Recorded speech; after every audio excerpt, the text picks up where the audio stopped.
اور ابراہیم بولے کہ میں اپنے پروردگار کی طرف جانے والا ہوں، وہ مجھے رستہ دکھائے گا۔ اے پروردگار، مجھے اولاد عطا فرما جو سعادت مندوں میں سے ہو۔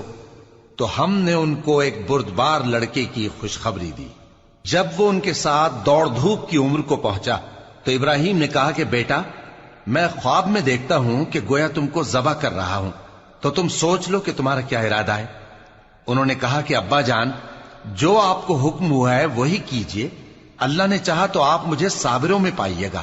اس طرح جب دونوں نے حکم مان لیا اور باپ نے بیٹے کو ماتھے کے بل لٹا دیا تو ہم نے ان کو پکارا کہ اے ابراہیم، تم نے خواب کو سچا کر دکھایا، ہم نیکوکاروں کو ایسا ہی بدلہ دیا کرتے ہیں، بلا شبہ یہ کھلی آزمائش تھی۔